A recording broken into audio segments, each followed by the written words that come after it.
ان الحمد للہ والصلاة والسلام علی رسول اللہ اما بعد۔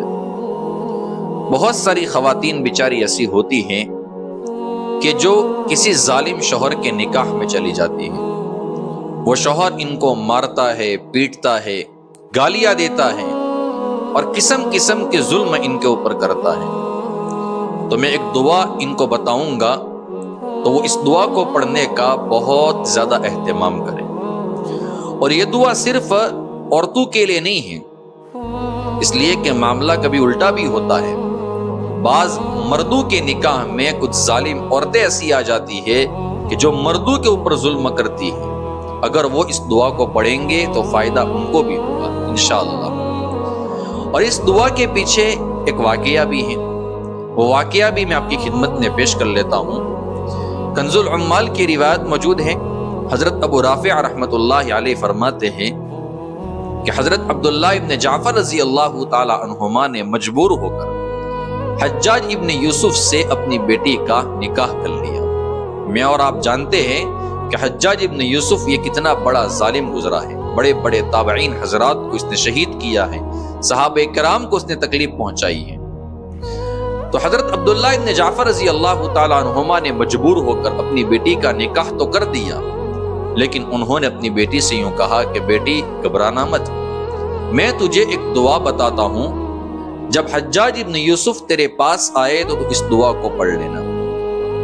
اور حضرت عبداللہ ابن جعفر رضی اللہ تعالیٰ عنہما نے یہ بھی فرمایا کہ رسول اکرم صلی اللہ علیہ وسلم کو جب کوئی سخت معاملہ پیش آتا تو اللہ کے حبیب صلی اللہ علیہ وسلم اس دعا کو پڑھنے کا بہت زیادہ اہتمام فرماتے تھے۔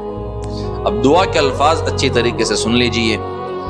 لا الہ الا اللہ الحلیم الکریم، سبحان اللہ رب العرش العظیم، والحمد للہ رب العالمین۔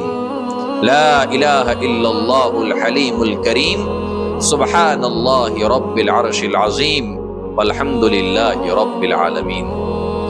حضرت عبداللہ ابن جعفر رضی اللہ تعالیٰ عنہما نے یوں فرمایا اپنی بیٹی سے کہ جب وہ تیرے پاس آئے تو اس دعا کو پڑھ لینا، اور انہوں نے اس دعا کو پڑھا بھی۔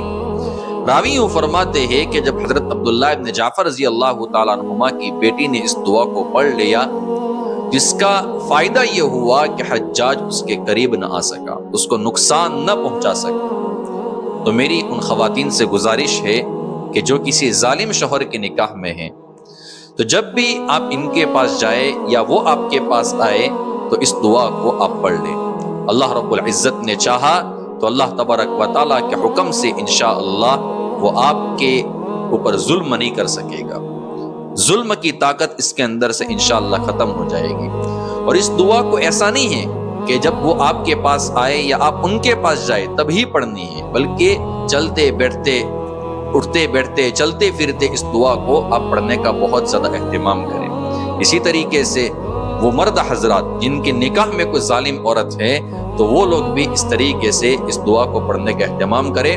اللہ رب العزت نے چاہا تو مرد اور عورت دونوں کو اللہ تبارک و تعالی ظلم سے بچا لیں گے۔ اللہ تبارک و تعالی سے ہم دعا کرتے ہیں کہ اللہ تبارک و تعالی تمام خواتین کو اور تمام مرد حضرات کو خوشگوار زندگی عطا فرمائے، آمین یا رب العالمین۔